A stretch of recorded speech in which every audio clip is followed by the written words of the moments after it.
Hey, horror fans, once again, it is me, the Horror Miser Money G. It's time to review the latest film in the 28 Days film series. 18 years later, we now have the new one, 28 years later. Yes. Ha ha ha.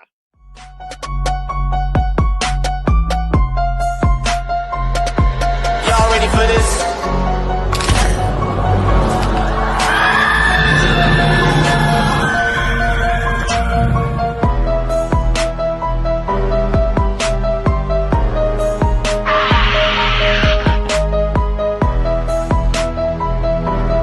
Hey, horror fans, once again, it is me, the Horror Miser Money G.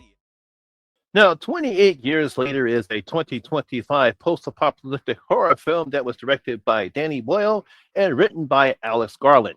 The film stars Jodie Comer, Aaron Taylor Johnson, Alfie Williams, Jack O'Connell, and Ralph Fiennes.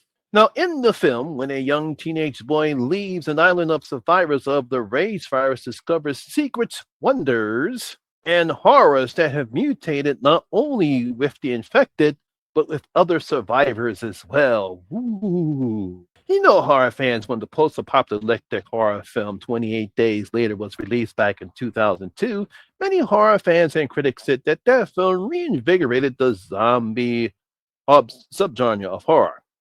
Directed by English film director Danny Boyle, written by English film writer Alex Garland, they created a different version of the zombie trope created by legendary zombie filmmaker George A. Romero. Now, instead of the slow and lumbering zombies that we see in Romero's Night of the Living Dead, Dawn of the Dead, Night of the Dead, or any film that George A. Romero's zombies appeared in, we were introduced to the fast and running zombies. Ooh.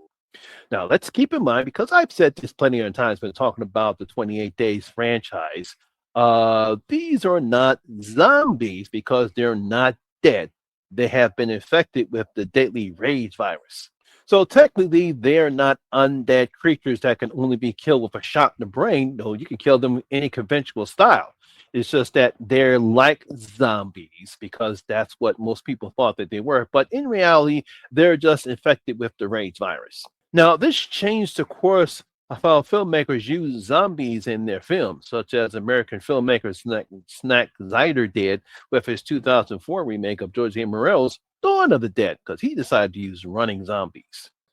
Not only did we see more zombie films and TV shows such as AMC's The Walking Dead, we saw a growing number of virus infection films as well. Now, in those films, there was always some type of virus that decimated society, and next thing you know, we're all living in these little pocket communities, and it showed how people survived. Now, again, these people weren't zombies or undead creatures; they just got infected with a virus that decimated the society. Now, some of them did turn into ravaged, violent human beings like the rage virus, but again, they weren't zombies. Now, of course, over the success of 28 Days Later would lead to its sequel, 28 Weeks Later, directed by Spanish film director Juan Carlos Fazadillo. And now, 18 years later, both Danny and Alex have returned to bring us the next installment of the series, 28 Years Later. Now, after an intense prologue showing the initial stage of the rage virus outbreak taking place in the Scottish Highlands, we move forward 28 years later in the year 2030. Now, while the British Isles remain under indefinite quarantine, we see a small community of survivors that are living in a village on Liston Bar. Among the residents living here, we have Jamie, who is a scavenger, with his son Spike and his wife Ilsa, who seems to be suffering from an unknown illness. Now, Jamie is taking Spike to the mainland to hunt, some part of a coming in age ritual that they have in their community. Well, this will lead to a series of adventures that will see Spike learn what is happening on the mainland, expose some secrets, and also how the infected have evolved over the years. You know, horror fans, when looking at this film overall, it seems like we have two different type of films rolled into one. Now, the first part seems to play more into what horror fans and myself have been waiting for 18 years to see after 28 weeks later. I mean, during this first part, we get to explore the vast mainland as Jamie and Spike look at some wonderful landscapes that we see across the mainland, which are quite beautiful and breathtaking. Very nice cinematography here. Now, of course, they do encounter some effective, and we also see how the effective have evolved as they're now attacking in packs with an alpha male leading them and like wild animals. This reminds the audience of how dangerous the infected are, as they're even more dangerous than they have been before. You don't want to get caught with these infected because they're very intelligent now. They attack in packs and they know how to hunt. So if you're very slow, I feel sorry for you. Now, Danny Boyle reminds us about how good 28 Days Later was by employing the same quick shots, quick editing of the effective running, including some awesome night shots to show how animalistic the effective have become. I mean, just like in 28 Days Later and some aspects of 28 Weeks Later, we get the quick cutting of the effective running. We get to see also Jamie and Spike running as well. We see those quick edits of the effective running as well, sort of reminds us of the tensions and suspense that those first two films gave us. Now, you can see that Danny took full advantage of the locations in England where this film is shot. And of course, there's a part where we get that infamous poem Boots, which I love so much in the trailer. It's also in this film as well. I mean, we get some nice wide angle shots in the first and second parts of the film, showing the vast majority of the mainland and making it appear that the outbreak hasn't happened. I mean, it looks peaceful, looks very relaxing, even though we know some very deadly stuff is happening within the mainland. But when you look back and take a look at the landscape, it looks like it's been untouched all these years.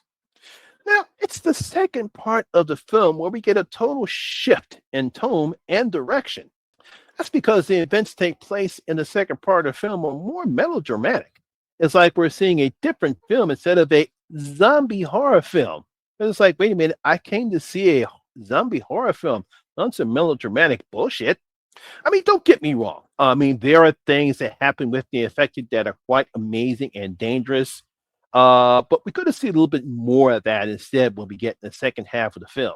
I mean, I'm not going to ruin it because I don't want to give any spoilers, but if you've seen the film, there are parts that we see of the infective in the second half of the film that does provide some dangerous aspects of what's happening. I won't say who because, again, I'm not going to spoil anything, but if you've seen the film, you know what I'm talking about. I don't know what Alex Garland was thinking when he wrote the screenplay, but the second half of the film seems to be completely different than what we saw in the first half of the film. It's like, again, as I stated before, two different films rolled into one. Now, English child actor Alfred Williams does a great job as Spike as he carries the film with his performance. Really got to give him credit here because he's not annoying as a child actor. I think he does a good job in the film. I mean, he wants to make his father proud of him during the first part of the film, and then he really goes out of his way during the events that take place in the second part of the film. I mean, in the first part of the film, we get to see that even though he's scared shitless when encountering some of the effective, he wants to prove that he can actually do what his father wants him to do out there. And even though he's scared shitless, he wants to make his father proud. And then he does some real, I guess you could say, some nice things during the second act of the film. I can't say if they're smart because I don't think a 12-year-old would do some of the stuff that he does. That's why I don't understand what Alex was doing in the second part of the film. I mean, without spoiling anything, I thought Jodie Comer from Killing Eve fame, which she was great in, does a good job as Elsa, especially during the third act of the film. Now, again, I really can't say what she does because I don't want to spoil anything. There's something that happens to her in the third act of the film. If you saw the film, you know what I'm talking about. Now, I can't say a veteran English actor Ralph Fiennes was wasted in this film because he does provide a major part what happens in the second half of the film, but I did wanted to see more of him. Now, I know lots of horror fans will be wondering what caused Danny and Alice to make a film like this, and I'm sure you want to see more. The effective, I mean, that's one of the main reasons why we want to see this film, along with some scenes involving the village of Lindisfarne, because I believe that was we can only get to a few cutaway edits of what's happening in that village right there. Some of it was very fascinating. We didn't get to know what makes them tick, why they wear the mask that they do. I don't get anything. I think it could explore more of that aspect of the film. I would also would like to see something happen in this part of the film that we saw in The Last of Us season two. I think it was episode two. But I think because of how the way they set it up, it'd be very impossible to do that. But then again, if you're going to show the infected have evolved and they're smart, perhaps they actually could have thought up a way to attack this village if they actually would have figured out the way to attack how the village is set up there. But I guess that'd be it'd be interesting to see if they actually would have did that. But like I said before, just like we saw in the second episode of The Last of Us, I really want to see something like that in this film, but because we don't get that. No, I'm not saying that this is a bad movie because we do get some decent practical effects with the infective, some decent acting from Alfred Williams and Jodie Comer, and some nice cinematography from Anthony Dodd Mantle. I mean, all I can see is let's just hope the next film in the franchise, 28 years later, The Boneyard, because this film and that film were shot back to back, and that's coming out on January 2026, will return the series what made the first two films one of the better zombie films in horror. So I'm going to give 28 years later 3 out of the miser's 5 bloody gold coins. Yes, like I said, it's not a bad horror film. We got some great acting from Alfie and Jody. Got some great cinematography. Like I said, got some great practical effects with the infected. It's just that the film feels more like 2 different films instead of just one straight film.